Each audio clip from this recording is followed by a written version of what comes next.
Hello, everyone, and welcome to this week's edition of Sub Club Live. We got a special one today. For those of you joining us for the first time, we do these almost every week now. I think we got 3 in February, shooting for another 3 in March. And the whole idea is that the Sub Club podcast is great. We talk to incredible people in the subscription app community. But you probably are, listening in the car going, well, what about this? What about that? Can you help me, improve my return on ad spend or whatever? And so these live sessions, we're going to bring on experts like Thomas, who's joining us today, to take questions, to discuss topics, and have a little bit more of a community feel. And the audience engagement has been amazing. We've been doing paywall roasts with Vahe, and have had tons of submissions, way more than we can cover each week, and a lot of great questions and stuff like that. So today we're talking with Thomas Petit. Tried the French pronunciation this time instead of just saying Thomas Petit. But we're going to talk about the state of subscription apps. And we just released this report, and Thomas and I are going to dig through the numbers and take questions. So we'll take questions about the state of subscription apps report. If it's about the report, we'll try and cover it like as we're going, especially if it's related to the topic we're talking about. But then we're going to open it up to the end, as we normally do, to ask Thomas any question. If you're struggling with UA, if you have some question about meta ads, if you have some question about your app store search ads, Thomas is an expert on pretty much everything related to subscription app growth and monetization. So yeah, Thomas, why don't you give a quick intro? Hi everyone, thanks David, happy to be here again, happy for this chat and then opening to question. I'm Thomas, I've worked with subscriptions for over a decade now. Super excited to see how every day brings some news. I help apps grow sometimes on the acquisition side, sometimes on the monetization side, and everything in between. So that can mean a lot of things: organic, paid, store presence, onboarding, and paywalls, and all the data underlying it for small and bigger subscription apps, but always subscription. So good to discuss the state this year, which is like hottest than ever. Nice. And what I always say when Thomas joins is that Thomas is way too busy to take on any more clients. So this isn't about him getting more clients.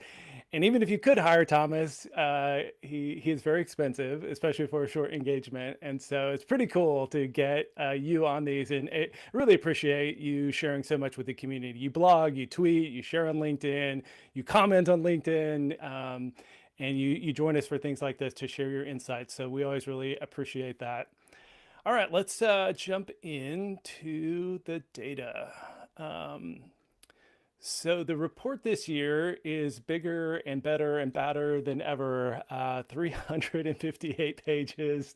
The team worked on this for months. It's the biggest team we've ever had working on this. We had 2 data analysts. We had multiple writers. We had a whole team working on this. And so, we try and bring together interesting stats, and then also stats that will help inform business decisions.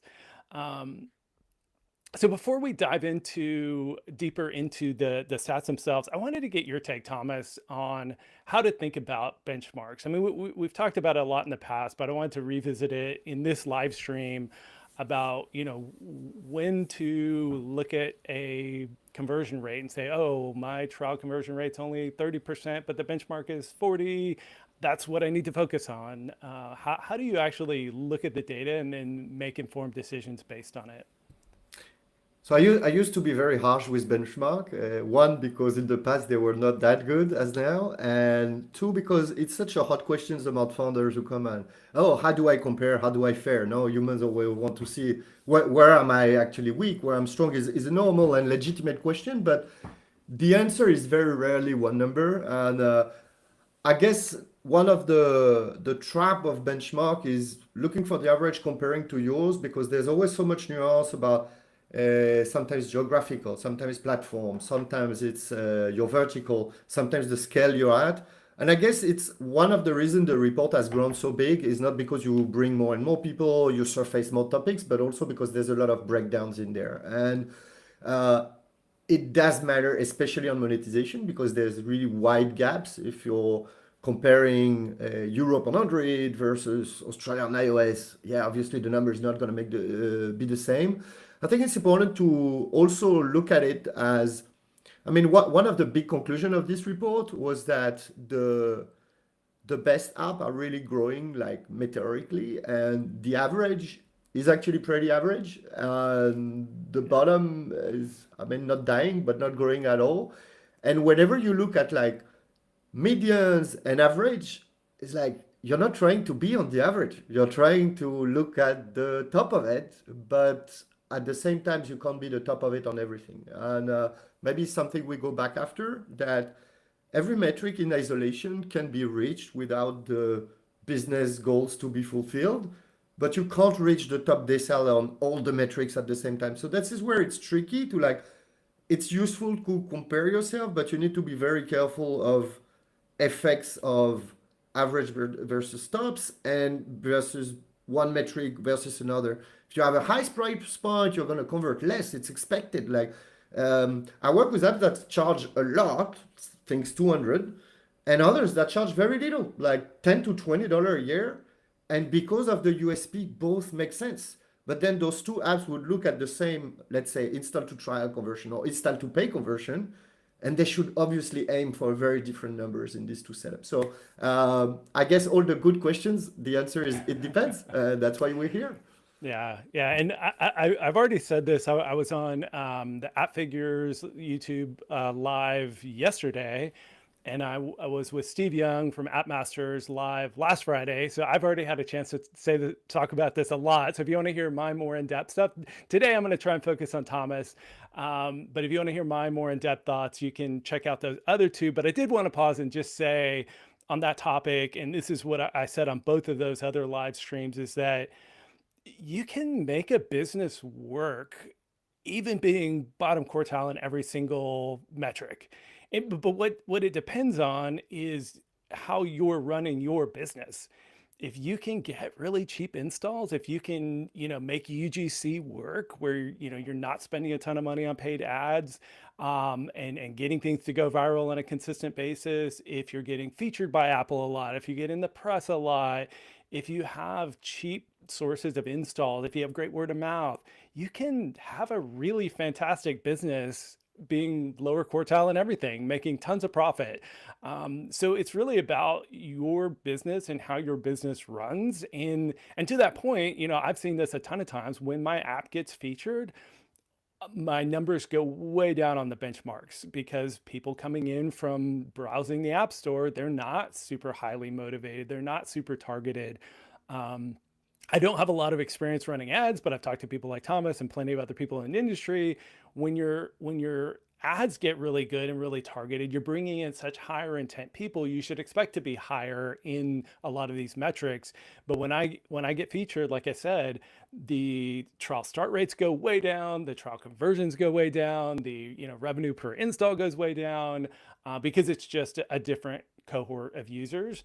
So that's my 2 cents. It's just, be thinking about the business you're trying to build and what's going to lead to profitability in the business you want to build versus, like, if you try to be P90 at every single metric, you might just be chasing your tail. And maybe it's better to build that next feature that's going to get you featured by Apple and get you some press mentions or get some buzz on Twitter versus like spending another 3 months optimizing your onboarding. Maybe that's the best choice. Spend 3 months doing that. Maybe it's 3 months building another amazing feature that gets attention and sells the value prop, and then that converts better than changing your onboarding. So yeah, when you look at these numbers and as we talk through all of these things, don't think automatically making a change is going to lead to a higher increase. Like, a longer onboarding works for some apps, doesn't work for some apps. Hard paywall works for some apps, doesn't work for some apps. All these things that we're going to talk about do have so much variability in how well they work. So keep that in mind and build the business you're building and build the business you want to build. Um, Real quick, I did want to dive into the methodology section. I'm not going to read this, and you, if you're watching on YouTube, you probably can't read this anyway. But my point in bringing it up was to, if you really should download the report, and the first thing you should do once you download the report, I know it's a little dry, but there's 3 pages of methodology, but it's really helpful to understand the data and put it in context, like Thomas was talking about. Like, we do a ton of breakdowns, but then you need to understand what we mean by a trial conversion. You need to understand what the country breakdowns are. Like, I had to look up MEA, Middle East. What is it? I don't, in Middle East and Asia, I Africa. don't know. See, I don't even Africa. know. um, but go ahead and look at that. And then the top quartile, bottom quartile, median. If you're not familiar with statistics, we have a good breakdown in there. We are going to be talking about that a lot today. P90, meaning the top 10% of apps. Top quartile, meaning the top 25% of apps. So spend a little time in there. And the one thing I did want to highlight before we move on is that this data covers over 115,000 apps, over $16 billion in revenue, and over $1 billion in transactions. At RevenueCat, we're at the scale now where our data really is pretty representative of the broader market.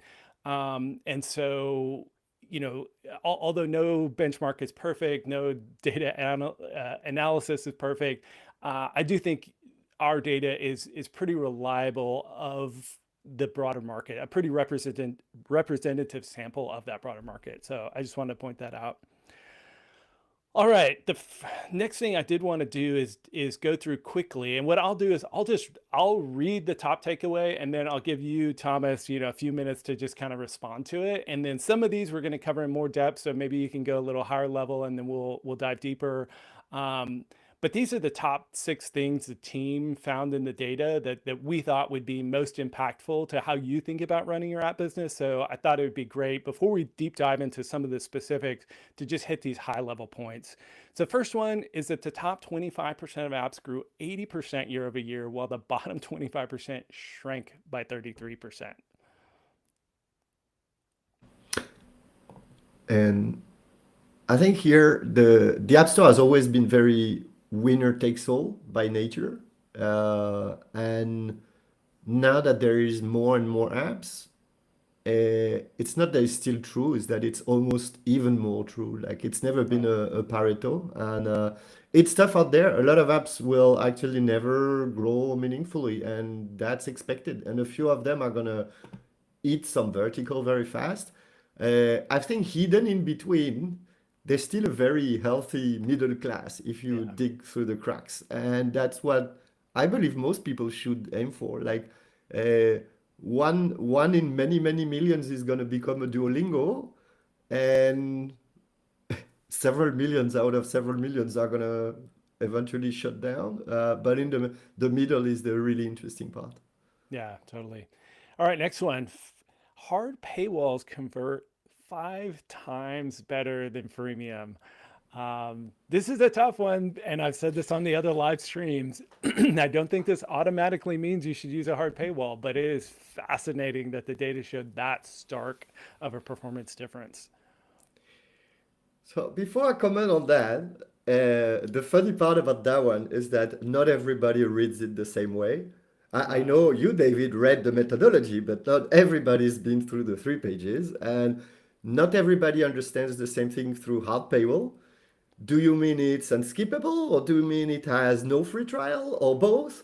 And then freemium doesn't mean the same thing for everybody either. So it's kind of a Right. funny thing that even if the conclusion that is supported by data, a lot of people are going to read the conclusion through very different lenses. Yeah. Uh, and my take on it, if you take all the combinations between using a free trial or not, having a paywall that is skippable or not, is that their efficiency highly depends on the vertical, on the scale, the type of audience you're reaching, and even though in aggregate it might prove true, and I've seen hard paywall be extremely effective for monetization, it makes no sense at all for a bunch of apps. And some apps should actually never offer a trial. It doesn't make sense because maybe they've got cost, because maybe users are already convinced, so it's more data hassle and stuff. Some apps put an unskippable paywall, and that makes sense for them. But if Duolingo would put a unskippable paywall and drop their 90+% of the audience, they would lose on the whole brand and community that makes part of the growth. So I think Yeah. there are really cases here on everything. I believe very hard paywall comes like winning often earlier in scale, because later you want the free user cohort to be there to convert later, or this at scale you're gonna have all kind of intent. And the hard paywall not only for early stage, but sometimes when users come with already a very high intent. So for example, I work in the past with a fitness app that had a very broad audience, and one of our competitor had an extremely strong community behind it. They never needed to put a free trial in there or to open features, because people were already convinced when they download the app, they knew what they were getting. And actually, in this case, whether you offer a free trial or offer a lot of free features before subscribing, for us made a lot of sense. We needed to convince people. For them, was super counterproductive. Yeah. In the same vertical at a fairly similar scale. So it's very interesting take here that even if the data is true, it's not true for the same people. And that's my take. Yeah, totally. All right, 55% of all 3-day trial cancellations happen on day 0. This is a trend we've been seeing for years. More and more people turn off auto renew instantly after subscribing. Yeah, it's tough out there. Like the free trial have a lot of benefit, but when you see that and you're a developer, it crushes your heart. You know, you're giving all your premium features and user enroll in it, and they cancel before they even seen it. It's like it's frustrating. And the truth is, there's very little you can do about it. It's a natural behavior of users, a natural thing to do. And when you've been into a lot of free trial and a few times you forget, you develop this habit. So I think fighting against it, you can have small wins, but it's not necessarily the good way to deal with it. It's just one, accept that it's part of the deal. There's a very interesting thing here. Like, so obviously you can play with trust and reminders, telling people you're going to remind, or you can just play with the length of the trial, because this number is a little bit higher on the 3 days. When you offer, I don't know, I work with a lot of 7-day trials, and I don't remember the exact number from the benchmark, but I would say 35% would be more of a usual one that I see. Not because my apps are better, but because the trial is a little bit longer. The thing that was, I'm going to say something that is unusual and is not in that report, is for a very long time, I was like, okay, this 50% of users, those are free riders. Those are freeloaders that use my app, and they're never going to be worth any value. And in UA, I was like, oh, let's filter them out, because those users are the users I don't want. And I actually realized something, that a small but very qualitative percentage of these people, they do that because they don't want to be surprised. But at the end of the trial, actually they're going to convert again. The thing is, often they're going to convert on another SKU. So if you don't set up your analytic right, you might miss that a few of those users, they're not lost forever. You still have a chance to convince them. So don't get beat by the fact that a lot of people do that. It's normal. A lot of people are going to cancel. But the auto renewal is a little bit of an indication of what's going to happen later. It's also, it depends on the audience. Younger people do it a lot more. So there are some verticals that naturally are going to have this higher, where older people have a bit less of this behavior. I'd say it's normal. It's expected. Keep moving. That's the game of free trials as well. You have to Yeah, accept the game. totally. All right, this one I did want to spend just an extra minute on. On Google Play, 31% of cancellations are due to billing errors, and that's compared to 14% on the App Store. We're not going to dig deeper into this data later, so I did want to stop and say, if you're operating on Google Play, this is totally normal. We get the question all the time at RevenueCat, like, why are my billing errors so high? Like, what's going on? Is RevenueCat broken? Is the data broken? Like, how could this be? But that's just the reality of Google Play. They allow you to put prepaid cards on there that run out. They're not as strict about maintaining payments on there. There's not as many kind of core services that people are going to maintain a credit card on there for. On Apple, you have a ton of people have iCloud and other kind of like core subscriptions that go through Apple billing, so they have to keep it updated. It's just a totally different platform. And so the one thing I did want to say though is Google has some good recommendations on this. If you use Google, and maybe Steve, you could do this while we're talking. Steve's our producer. Um, if you Google involuntary churn and billing failures, there's a really great post that Google did telling you two things that you can do about that. One is to turn on the grace period.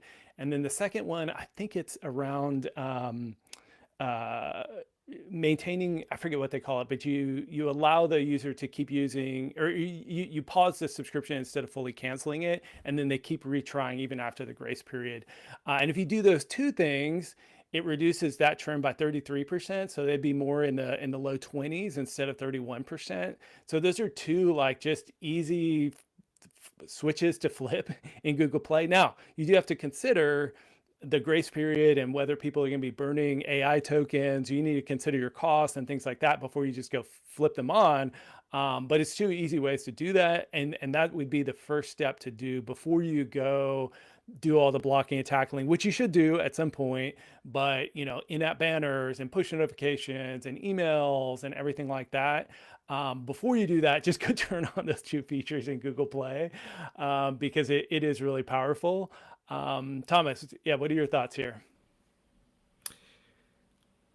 It's I wouldn't blame Google on that. It's very much related one to the audience that is Yeah. typically lower income, so that's doomed to happen more. People who are more have less, also more less spend. Like so, it's not that Apple really does the job better. It's like the audience is a little, and also Google has made enormous amounts of effort to like adapt in non-US countries to specific billings. Like for example, in some South American countries, like credit cards are not so common, so they have a lot of local payments. It's not all that Google is not doing the job here, and actually they've done more work even than Apple had to do, and this problem is still there. There are ways to limit it. There's no ways to avoid it entirely. I'll say something that is not in this number is that the platform do a lot of work to try because people have different subscriptions and so on to make them update. Once you move out of the stores, that's on you. And actually, here we don't have the numbers of like involuntary churn when you have to deal with billing on your side. And I'll be curious with the rise of web revenue, which we may comment. Maybe next year we're going to compare the three of them, and people are going to realize that this takes a lot of effort when you have to manage this. So actually, even though the number is high, I have to recognize the effort and the features that Google is providing to limit this effect. Yeah, totally. And I'll keep searching. I don't think that was actually the link I was thinking of that we shared, but I should have prepared this before we went live. But while Thomas is sharing his next thoughts, I'll find that link. Next up, AI powered apps generate 41% more revenue per payer, meaning people are spending way more money on AI apps, but they churn 30% faster. Real quick note on this with the AI apps. This is not an objective measure. We did subjectively, look at the descriptions and the names of the apps and things like that. So this is not a perfect objective breakdown of like AI apps versus non-AI apps, but we did our best to kind of give a subjective measure. Is the primary value prop delivered through AI or not? And when it is, people pay, but they also churn.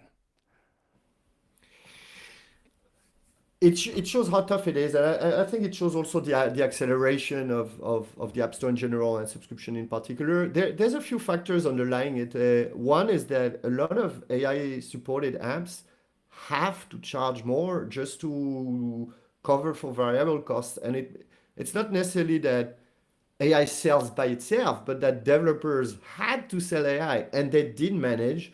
Also, a lot of apps are very recent and have like accumulated learning and going faster. Studios that had non-AI apps and suddenly they put an AI app and they like put a lot of learnings into how do I bring revenue per user up, not only to make more revenue, but actually because it's needed to cover the rest. So I think this stat is pretty normal. The fact that it churned faster is a really interesting one, and I think here I don't know. I don't have hard evidence, but I can imagine how one users who are very interested about AI features, that can be photo, that can be like receptionist, that can be a lot of them. They're trying different products as well. Like just like we're switching between models all the time, and there's always a new model. Like, but also because they cost money. So and everything is intertwined. Like I mentioned before the fact that your price is higher, you're not going to cover the same. Here, the fact that they monetize more can also directly and indirectly lead to actually churning faster. They're just realities of the market. And I think I've seen this one in the field. Not for everyone, but yeah, it corroborates what I read. I think there are factors for the two, and the double data combined shows how like tough this AI gold rush is. Like there's a lot of people, but it's not that easy. And in the long term, it's evolving so fast. It was already hard to retain user before, and it's getting harder and harder.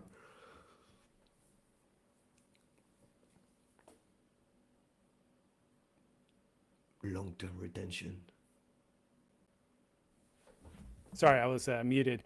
We do have some stats in the report on year over year decline in retention rates. And I think AI is partially driving that, but we have seen this just continual trend in the 4 years that we've been doing this report, that the median 1 year retention rate is just getting lower and lower. And it's a combination of probably just so many more apps and so much more money being spent, consumers getting more savvy, more tools to remind you to unsubscribe to things and things like that.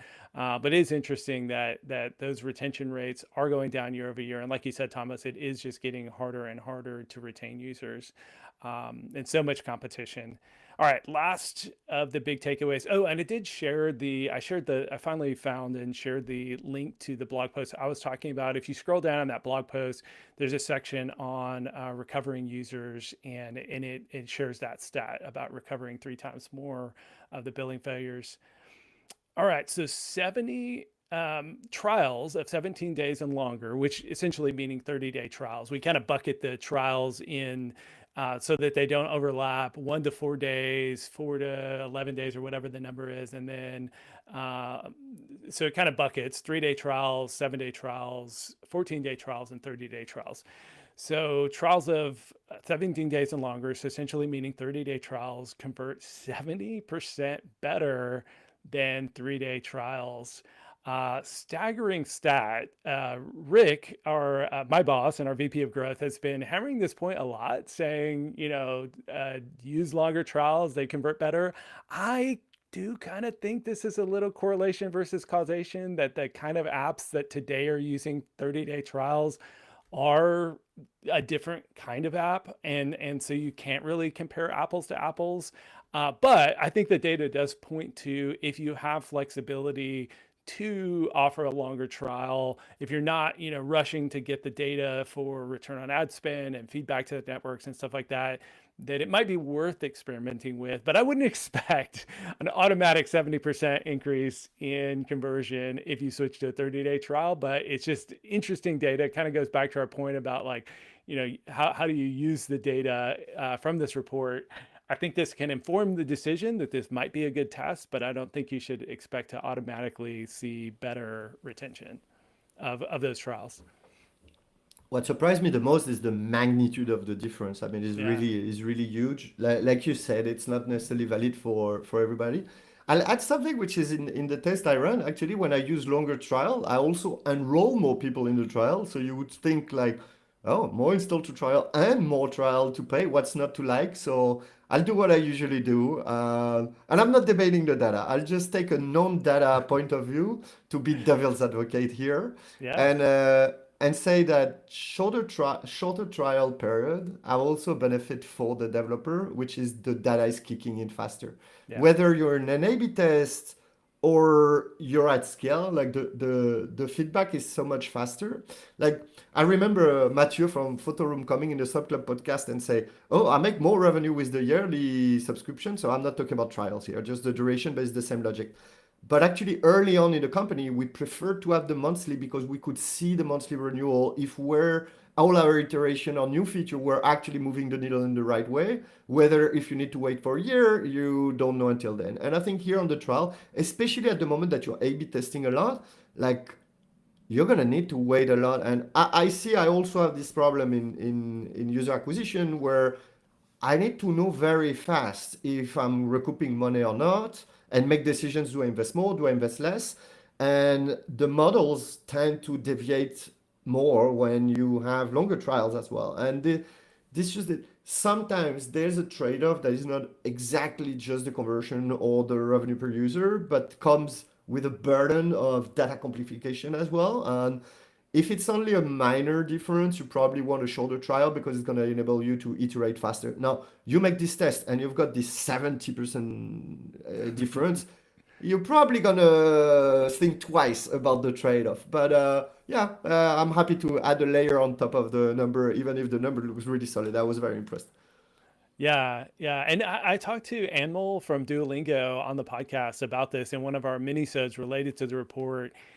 And they actually saw an increase in conversion moving from a 14-day free trial to a 7-day free trial. Now, it wasn't 30, but moving to a shorter trial, they saw an actual increase in conversion. But what he said on that podcast was that exactly what you were saying is that it was a huge unlock for them because any experiments they were doing, they were able to just get that hard data back quicker. You can infer things by the number of people who are turning off auto renew. You can look at early signals of churn. You can look at those things, but there's nothing like getting that final, did they convert? Did they not convert?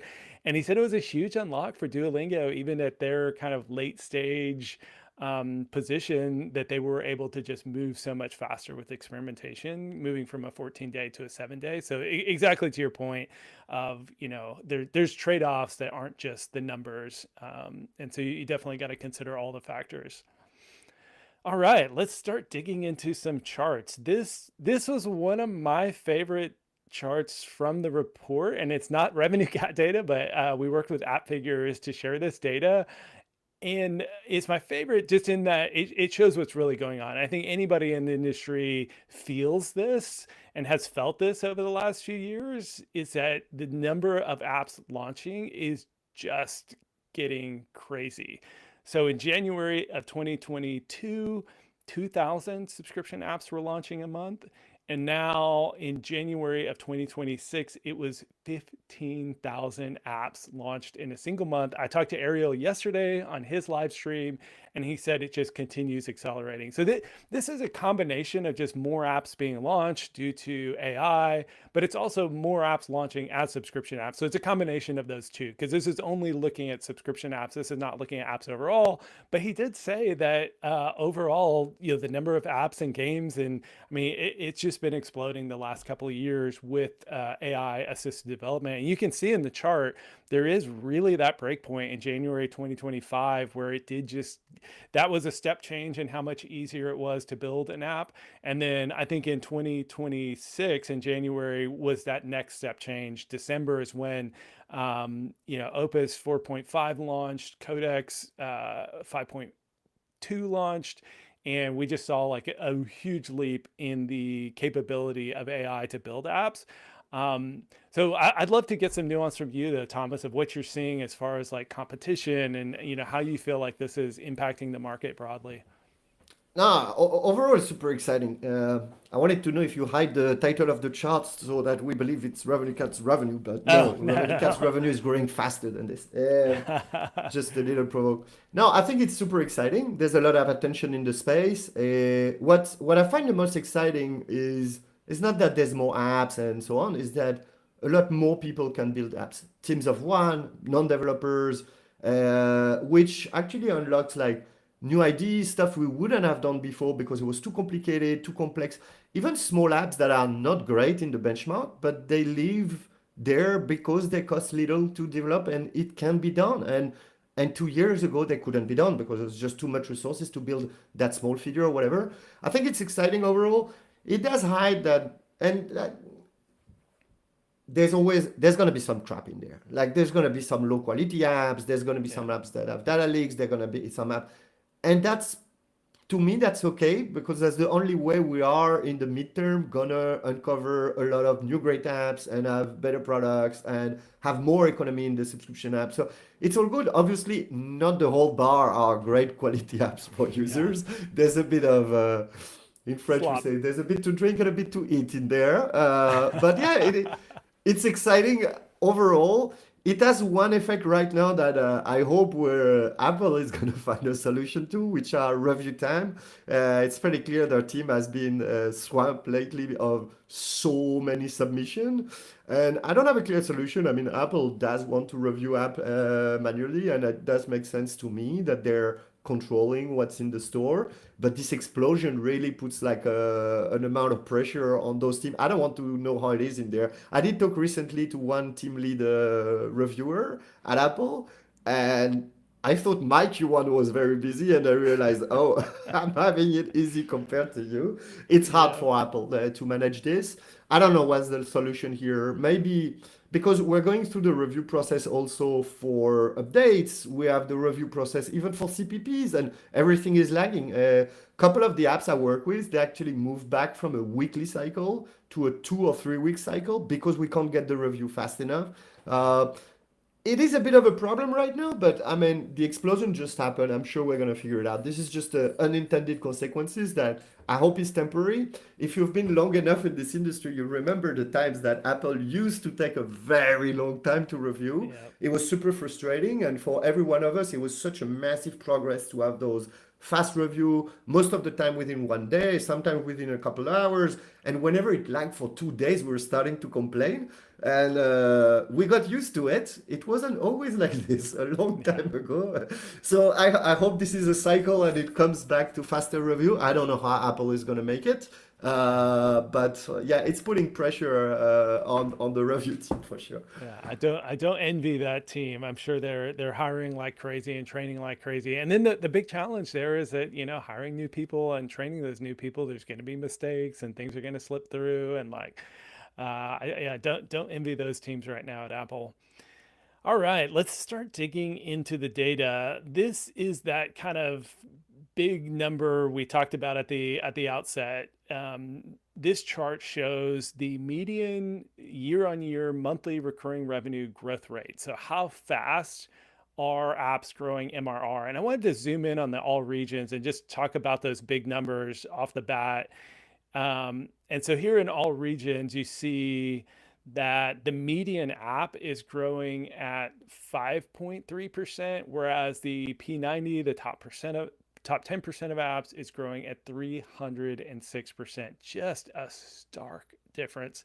And then, I mean, we didn't even put a number down here on the P10, but it's, shrinking considerably, shrinking, I think like, 60-ish percent based on looking at the size there. So yeah, typical power law. I mean, we kind of already talked about it a little bit, but when you see the numbers and like this, it really is just so stark. Yeah, this graph is interesting because when you see the headline, sometimes you don't. Yeah, you see the big numbers, but here we see the top decile. Like it's almost out of the graph. You had to shrink the axis so much for it to Yeah. appear, and I think it shows like this winner takes all nature. In the negative side, I don't know how low it can go. I mean, in some case, I work with apps in the past that were in verticals that are not so trendy anymore, or there's big competitors that happen, or they just shifted their effort to the new fancy toy, and it's expected. It's like this. Partly, I guess, is also the reason because it's easier to code, because the opportunities are bigger, but also because of this power law that more and more apps are now studios and not just have one app, which was pretty standard before. Like it was such a massive effort to do. Now people are betting on a lot of them. So obviously, just like any other of those bets, it's a bit of a numbers game of one is going to explode, couple are going to survive, like 5% is like almost like inflation comparison. And Yeah. some of them are going to die, and there's going to be a lot of them there. And I think it's like, yeah, it's you have to know the reality before you get into it. It was fairly consistent. I mean, even if the number are a bit different, the magnitude of the difference is fairly consistent, I find, here between the different HQ. Like, it's not that. I don't know, American made apps are 10x better than Asian made apps. There are differences, obviously. There's differences in raw numbers as well, but like it is quite interesting. I'll just highlight one where we feel this MEA here. I don't know all the countries they didn't tell, but I'm going to zoom on something. Like, if I look from far, it looks like it's a little bit the lowest. If I look at the big rectangle part, but if I look at the top data, it's actually the highest one. So the most extreme, let's say. It's both the lowest and the highest at the same time. And I don't think it's the only reason. There are many reasons there. But there's one trend that was very clear to me, to people I talk to, and it's making a little bit of the news here, is that there is a lot of apps being made in Turkey now. Right. One, because they've got an absolutely amazing talent pool, and they always have, but it's kind of like the ecosystem is compounding at a velocity that is crazy. But also because the Turkish government has put some massive incentives to app developers, and there's a lot of fine prints you need to read, but they reimburse part of your software cost, and they reimburse part of your UA cost.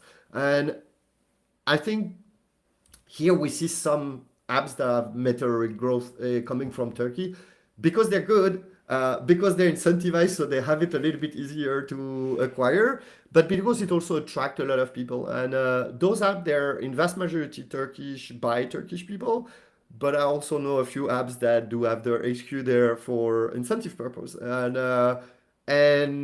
they're very smart guys. There are people who have a lot of experience in the app industry.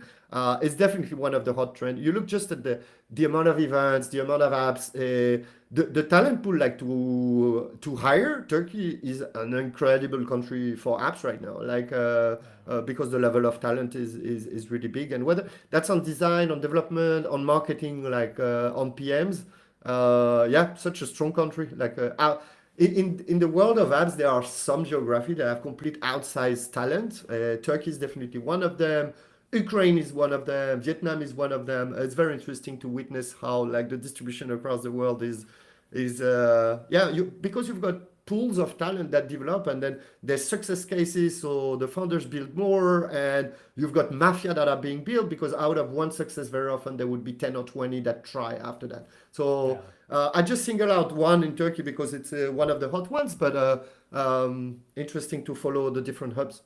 Yeah, I realized while you were talking that I didn't explain this chart well enough. So just to clear up any confusion, this chart is segmented by developer headquarters. So this is where in the world is a developer. This isn't revenue in MEA. This is developers based in MEA. And I finally looked it up again while you were talking. Middle East and Africa. I think you said that earlier. I didn't quite catch it. These are things I should know. Again, a good reason to read the methodology section. But it is interesting that the median app in MEA actually lost almost 10% of monthly revenue. It was the only one that was negative in the median case. But the one last thing I did want to point out in this slide before we move on is that it is kind of encouraging looking back at the all regions that the median app being 5.3% growth, that means 50% of apps by definition grew more than inflation. So it's actually kind of encouraging. And this gets to, one of the points you made earlier, is there's a thriving middle class on the App Store. There's a lot of great apps, a lot of solo founders, a lot of small teams just making really good money and building really fantastic businesses. And that's this block right here, is that you don't have to be growing 306% to have a great business.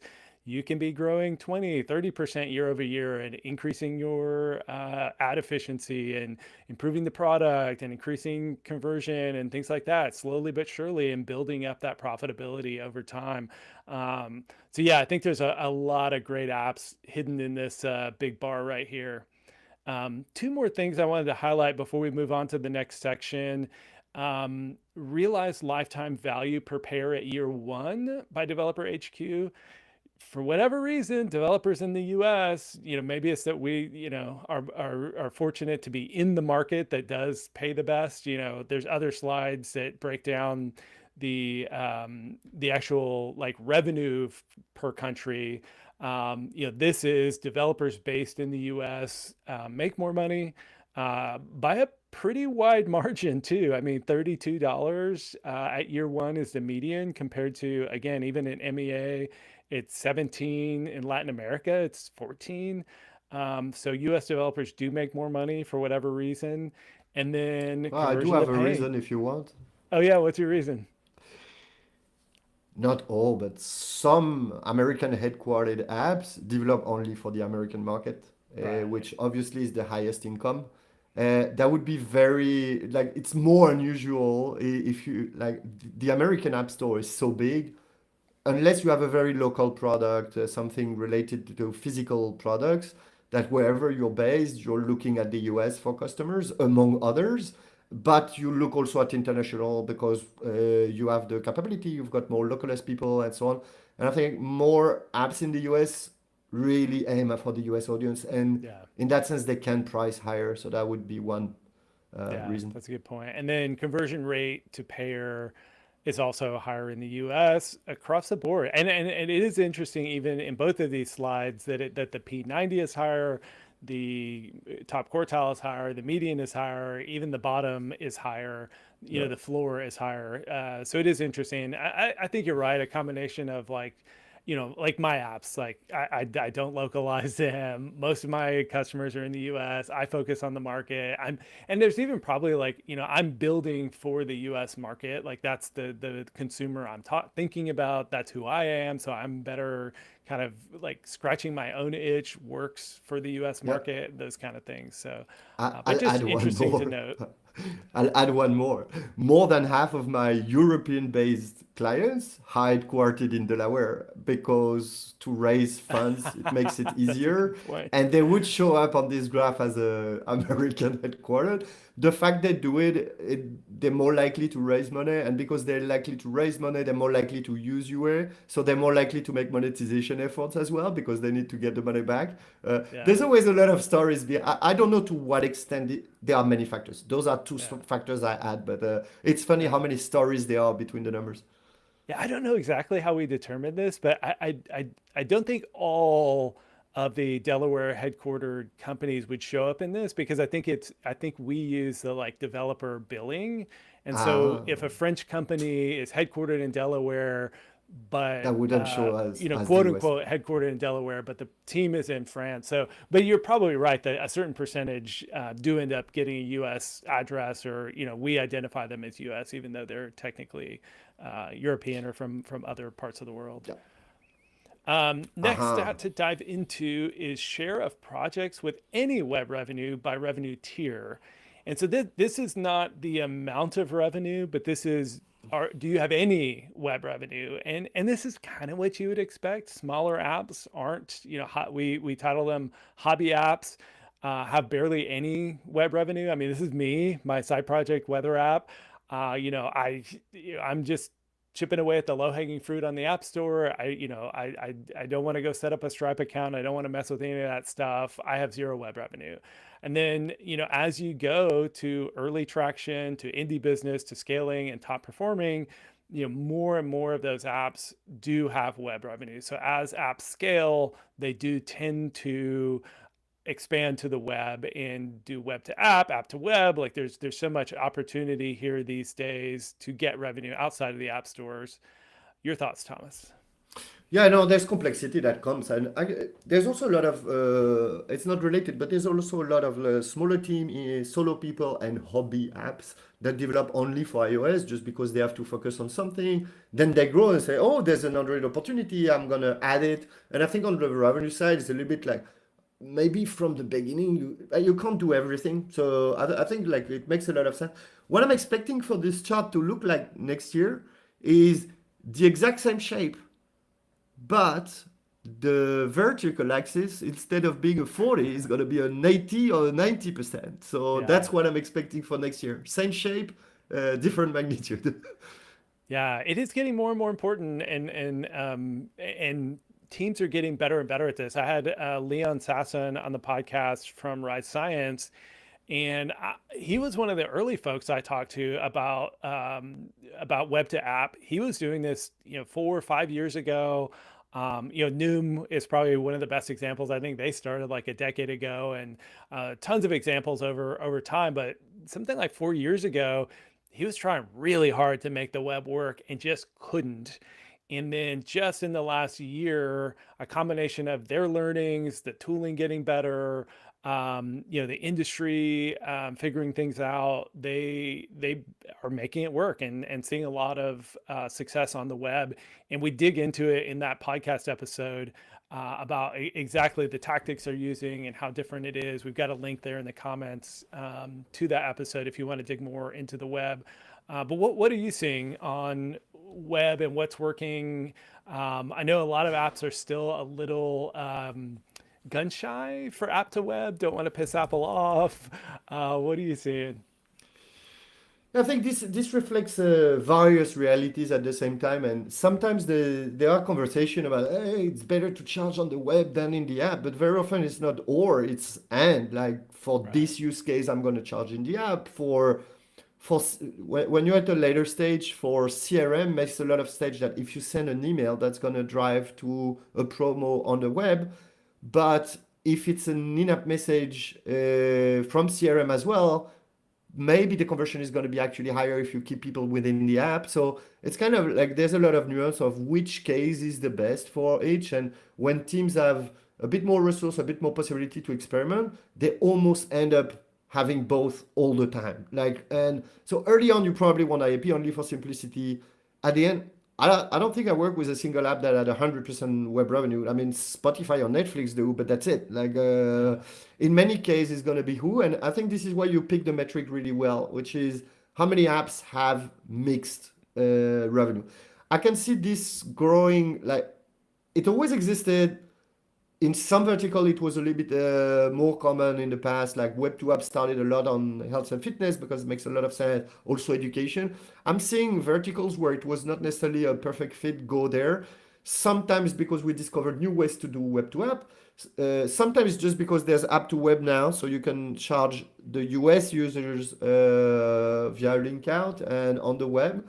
We're still in the very early days of that, and a lot of people are a bit scared because the things are not settled. Like it's just so new, and they were wrong, false negative, false positive, uncertainty. Is it really a benefit? I'm on the 15%. Like, there's a lot of questions. Like it's a period of iteration. I think the in the web to app space, there it's more of a period of maturation. And then I think a lot of subscription apps are missing out on what gaming is doing because this third trend that is called like web stores is actually aiming not at acquiring users like web to app, but for people who actually actively retain in the app and maybe consuming several package. Maybe you're an app that sells things on top. Uh, it does make a lot of sense to sell it through the web because those users have a very high intent, so the conversion drop is going to be lower, and it can offset. But also because the same user might buy multiple consumable, and in this case, it's kind of easier to manage it or switch them from subscription and so on in a web environment because there's more like flexibility around the SKU. And I hope Apple is going to realize and not block this, but actually make their product even more compelling. Like I was reading yesterday about a user that was complaining to Flighty because they were moving their annual to a lifetime. And yeah, good luck on IAP. It's like it's a Right. nightmare as a user. Flighty has amazing UX for everything, but there's nothing they can do there. I mean, that to make it perfect. There's something they can do, huh? Yeah. And they bring support and so on. I say so. Actually, the web store for me is a very good inspiration for the power user retain that what gaming has done. And I think some subscription could have not necessarily exactly a web store, but like it does make sense for segments of users to monetize on the web. Does make sense for segments of users to monetize in the app. So me, I'm a big believer of if I have enough resources, I absolutely want both because they're suitable for very different use cases. Yeah. And the flighty example is so funny, or funny slash sad, because the reason flighty can't create a better experience around that is that Apple used to have an API where the developer could initiate the cancellation of a subscription.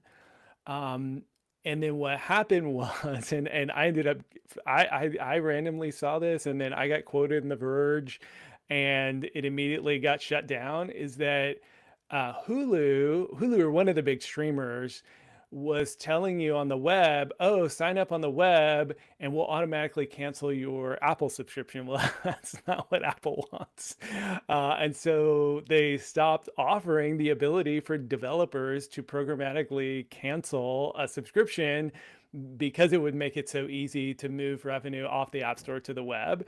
And so yeah, it's like there's just not a great solution for this, specifically because Apple is protecting that revenue. All right, we are running short on time. If you have questions, go ahead Yeah, and let's drop take. them in the chat. We'd love to answer questions on the state of subscriptions, and at this point, like, you ask anything and we'll answer it immediately. And then while you're prepping your questions, and we'll pepper them in here, let's just speed run a few more stats. Um, and we have like what, six, we have 5 slides on revenue per install. Revenue per install at day 14, revenue per install at day 60. But I know you had a few points you wanted to make, Thomas, about revenue per install. So rather than digging deep into the data, let's just jump right to what you wanted to say about user acquisition and scale. Yeah, obviously we all want to make more revenue for every install. There's a you can't push it too far, and sometimes you have to push it too far, and it has consequences. You actually mentioned it in the intro before, like not all not all intent is the same. Users who come from featuring, for example, but I've seen a pattern which is a bit of a trap in the sense of when you start activating UA, like paid acquisition, actually it costs so much money that you're becoming more aggressive on monetization, like harder paywalls, shorter periods, higher price, and so on. You do lift this revenue per install because you need to for UA, just like we talked for AI apps at the beginning. Uh, but then, as a consequence, typically apps that are more aggressive with monetization get less organic traction in general because people share them less, because maybe they got less visibility on the store. Like there's a lot of factors. And then it means, oh, but I've got less organic, so I need more paid. So I need to extract even more revenue from every user. And it's kind of a circle that makes it. And there are some apps, just like you said in the middle class, there are some apps that in this benchmark are like, yeah, my revenue is not so great, but I'm getting thousands of users for free every day. And I've seen apps that back off on trying to aim at more and more because they were paying it somewhere else. So I think it highly depends like on your revenue growth, on like a lot of VC-backed company are going to depend heavily on paid acquisition, and they are going to aim for the little dot at the top that is so far off. It doesn't mean that it's everybody who should. And I think it's a bit of a common topic here that the data is very interesting, but depending on what you aim for, you read the graph differently. Like, oh, on that metric, I'm aiming at the top decile because I'm in this model. Oh, on this metric, I can do just fine in the middle because I'm actually getting a model elsewhere. And I often say on monetization that the different factors are intertwined between instant to trial, trial to pay, renewal, price point, and so on. They're also intertwined between overall monetization, so revenue per install, and organic acquisition and virality. Like the apps that are here at the very top of the curve, so $3 or whatever, I would bet that their virality is very limited. Yeah. Users very rarely invite their friends to a paid app, like or to a highly monetizing app. Yep. It's very rare. Yeah, that's some great insights. We do have some good questions coming in, so Let's we'll go. pause the speed run and Sure. jump to some questions. And yeah, feel free to ask anything at this point. So these are Yeah. not on the topic of state of subscriptions, although this one kind of is. Hey guys, why do apps push so hard for annual subscriptions, even going so far as to offer no free trial for monthlies and a 14-day or whatever for annuals? What are your thoughts on why annuals are so heavily pushed. I mean, this has been a trend we've seen for years. Yeah. Um, because of a very hard reality is that churn it's very hard. There's a funny observation that you can deduce almost any app churn by looking at the ratio between annual and monthly.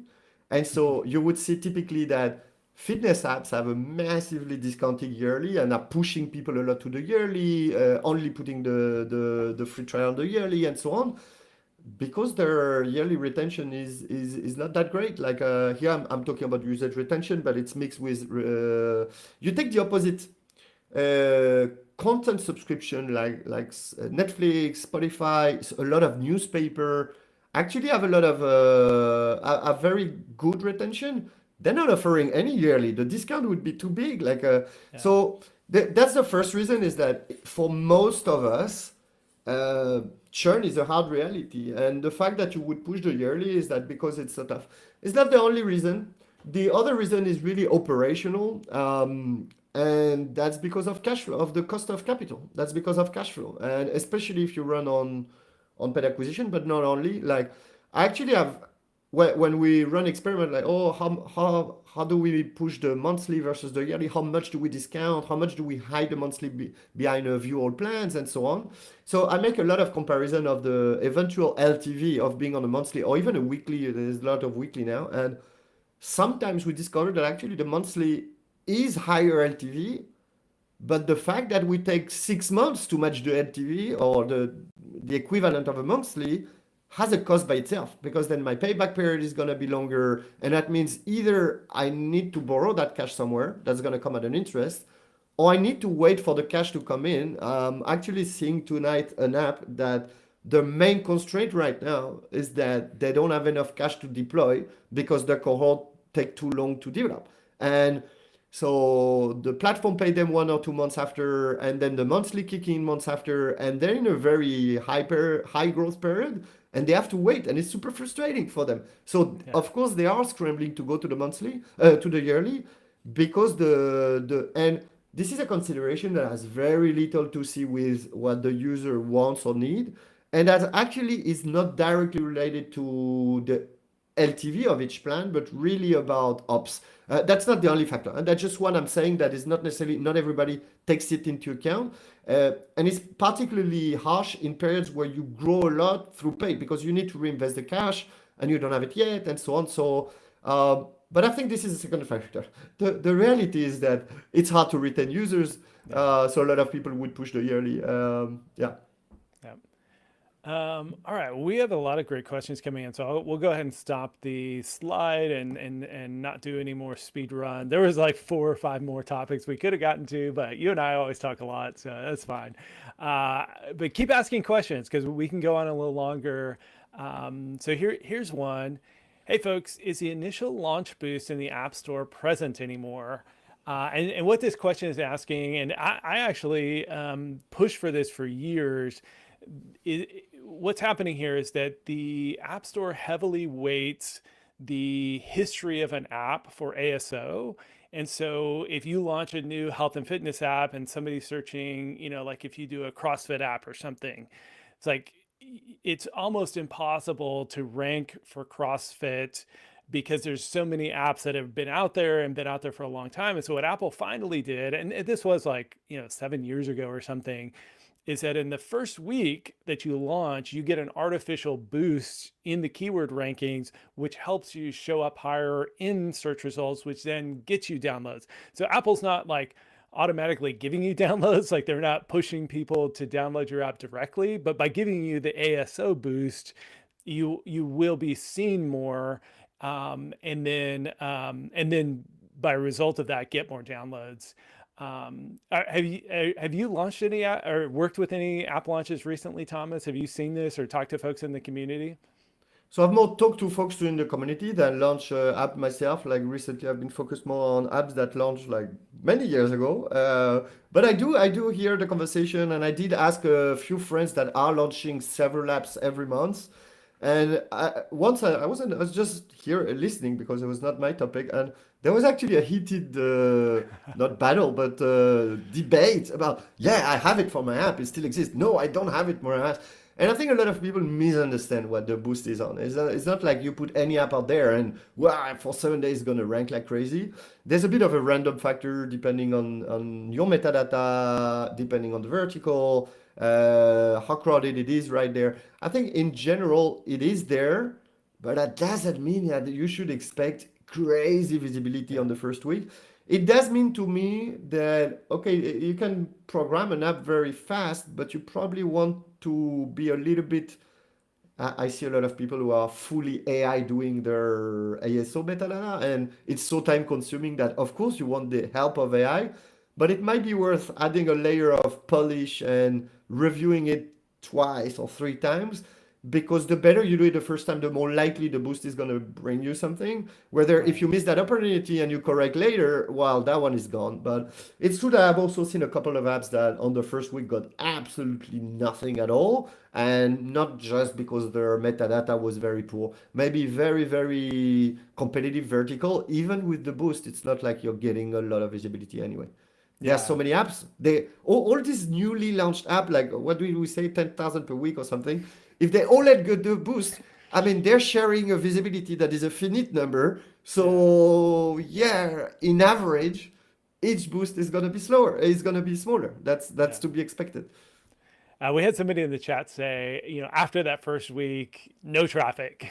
I knew saying recent experience.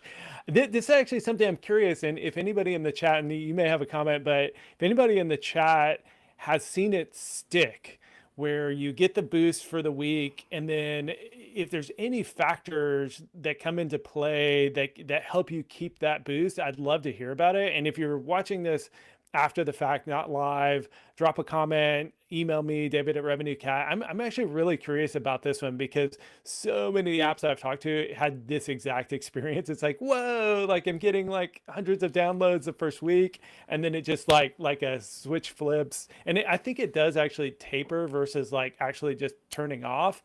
Um, but then it's like I have not heard of any apps kind of sticking the landing there where they launch, they get that boost, and then they continue that organic traffic over time. Have you seen that at all, Thomas, or any comments you want to make? Yes, I think it's very representative of something is you've got an artificial boost that gives you a visibility that on equal factor you wouldn't have had. Like if you had the chance, and I think Apple does this a lot. Like Google is more sophisticated on that, that they rank a lot from many factors around retention, around how people, and so if you get an artificial boost that enables you to get this visibility, but you're actually not as good as other apps in there, not as relevant for an LLM, not as retaining so much, very importantly on the App Store, not converting as much when you're put in number two, three, one, two, three position. If you actually convert less users, Apple is eventually going to take you out of there. And the reality of the boost going away is 99% of those new apps, they're not good enough on, and when I say conversion is install conversion here, not Yeah, conversion to payer, they're not good enough to hold that spot if they don't get an artificial boost. So yeah, you can't take it for granted, but you don't really know where you are, because if Apple never put you there, they can't judge you. If you got an artificial boost but you're not good enough, you don't know it until you lose it. Like it's kind of a tricky. But I think the yeah. fact that it lose is because most apps cannot sustain fair comparison versus the ones that do have that spot in the first place. Yeah. And a good reminder to test your app more thoroughly. Like if that first week the app is crashing, people aren't able to complete onboarding, your paywall's not working, whatever else, you kind of squander whatever small opportunity you might have to like prove to the algorithm that you're converting well. We actually had a good suggestion in here. Adding countries one by one may help with boosts. So I had never heard that tip before, but that's interesting. So maybe start in Australia, Canada, New Zealand. Make sure that you squash those bugs, start to get some of that early signal, and then turn on the U.S. So I mean, I don't know if this works 'cause I've never done it, but I think that's a great tip. Throw any more questions you got there in the chat. We've got one more question, but happy to answer a few more if you have them. So here's that next question. Oh, wrong one. Whoops. That's from my colleague. All right, here we go. What would be your top 3 tips for pricing or even starting a mobile app in general? Let's focus on the pricing. Like first, what are your top 3 tips on pricing?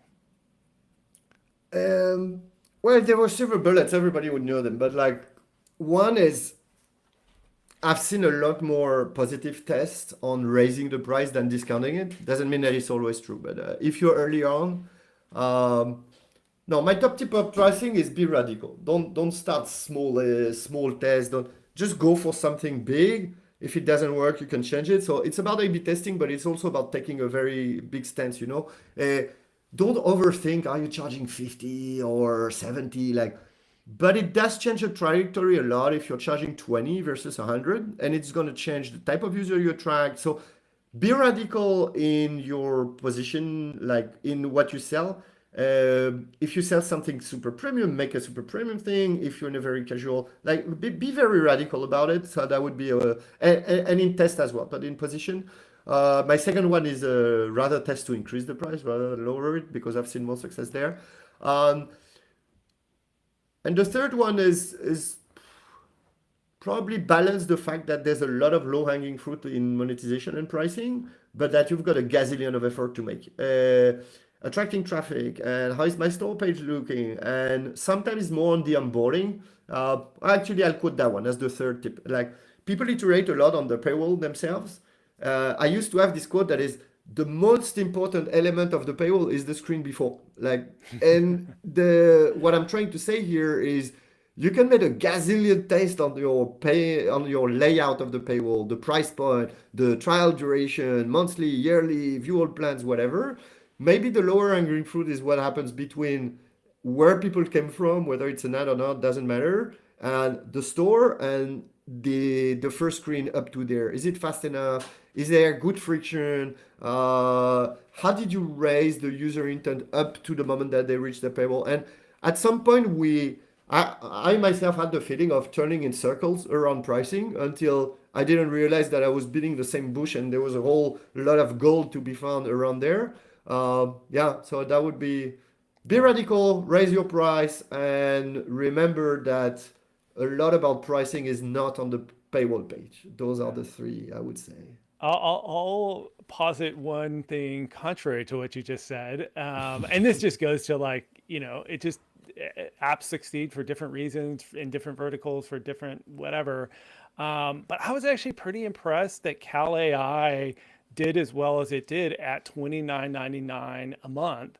And I do kind of wonder if that price was kind of matched to their user acquisition strategy. Is that if you're doing a ton of UGC, you're not doing those highly targeted ads on Meta, but you're trying to go a little more viral, you're trying to get more users, you're trying to build momentum. I can't help but think that that $29.99 price actually helped them a lot with that because it's such a low barrier to entry where, MyFitnessPal and a lot of the other big apps in the space are charging 60, 80, $100 a year. So I think there are times when your radical experiment should actually be to press lower than you think. And we didn't get to this data, but it's actually one of my favorite slides from the report is that lower priced apps retain a lot better than higher priced apps. And again, doesn't mean if you drop your price, you're going to increase retention, but it kind of like just intuitively makes sense is that, if that bill is coming up and it's going to be $29.99, it's like, most people, it's like, that's a dinner out. That's like, for me, it's like not even a trip to Starbucks with my kids these days.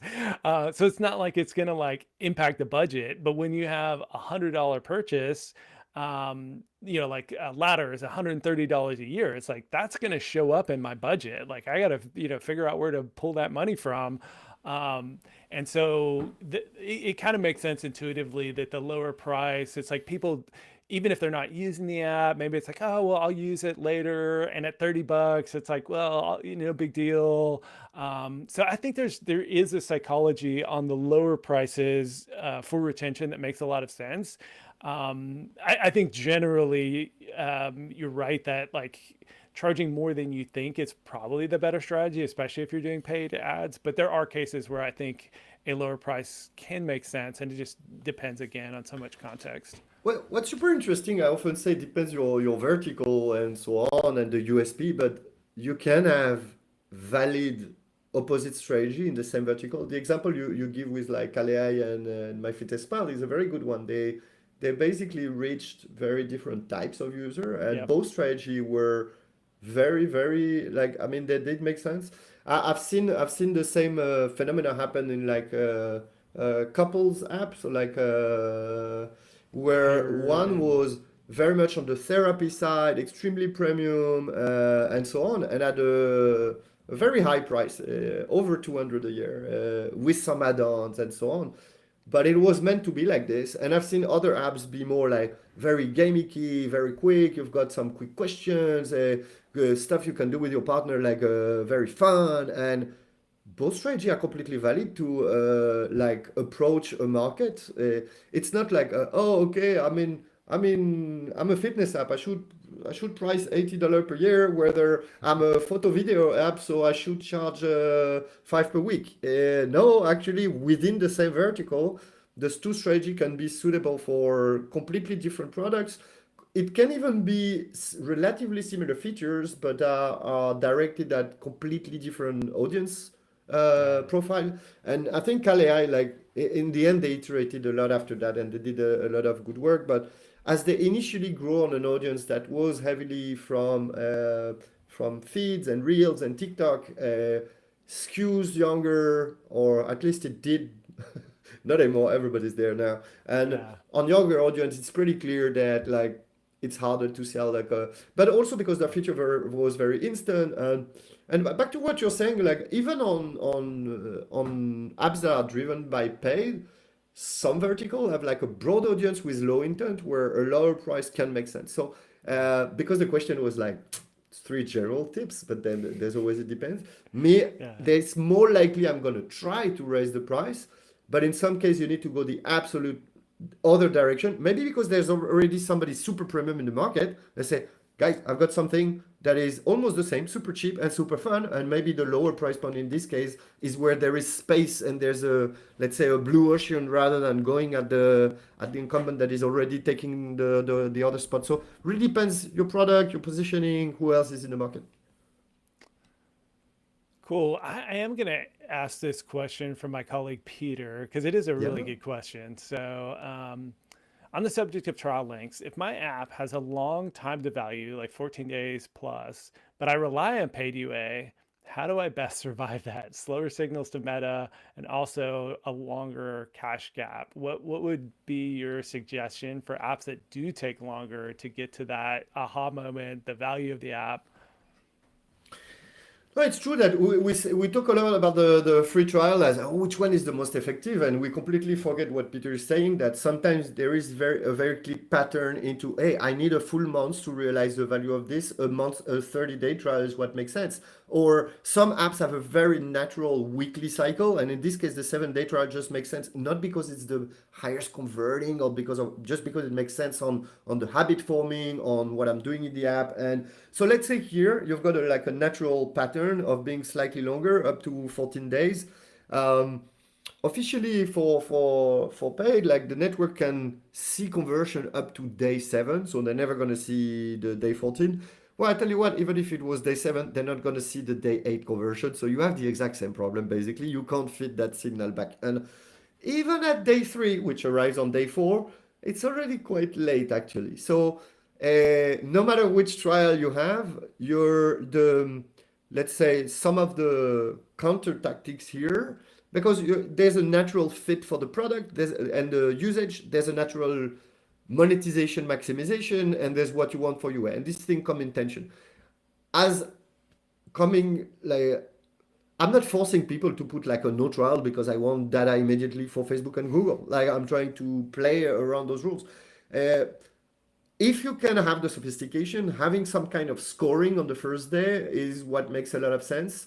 That maybe you can predict a little bit, this one has a high likelihood to convert, this one has a low likelihood to convert, and adjust according this. And that's the most effective thing in the end for more sophisticated teams that operate at a very high scale. And we do a lot on prediction around that. But for most people, what Facebook and Google really wants, and because instead to trial rate at what they are, like, I mean, even if you're really good, 80% of people are not going to engage in a trial at all. And sometimes it's 90, and when you go outside the US iOS, it can be 95, it can be 98%. So the first filter is to have a signal of intent, even if it's not perfect. So in this case, Peter, I would not be afraid, just send all these trials, because there's something the network values a lot more than we think is a lot of signals that are okay-ish is much better than a tiny amount of signals that are great. Like there is a trade-off here. So in your case, I was like, if you don't have the capacity to put a sophisticated predictive layer, go for it, send them all. That's okay. Like not all of them convert. Maybe later you'll get more sophisticated. Maybe you'll filter the people who get into the trial, but never do this at the end of the first session. I'm not going to send them. It doesn't necessarily need to be the auto renewal. It gets tricky depending on what your action is, because not everybody can make a workout right on the first session or whatever. But yeah, I would not be too afraid. For as much as I talk about putting more sophisticated signal, for most people, sending any signal you have in a great amount is better than over engineering it and ending up with a low amount. Like the quantity can beat quality in here. So go ahead, send them all. Yeah. All right. Well, I think that's a great place to wrap it up. We did have somebody chime in. Is conversion the most important signal that helps sustain organic growth after the first week? And then VT Projects there answered the important signals are conversion rate and review rate. So nice tips there in the comments. And thank you all for participating. It's always fun to get questions from the audience. It's great to have people in the audience who can answer those questions. Thank you so much. Thomas, thank you so much for joining me today. This is really fun chatting through the state of subscriptions. And of course, we didn't get through everything we want to talk about. We never do. But again, on April 2nd, I will be roasting paywalls again with Vahe. Next week, I'm actually hoping to get a special guest next week for the live episode. I won't say who because I'm not sure I haven't made the request yet, but I'm hoping to get a special guest next week. So yeah, keep an eye out for these lives. And then of course, we had a great podcast released yesterday with the founders of CocoNote.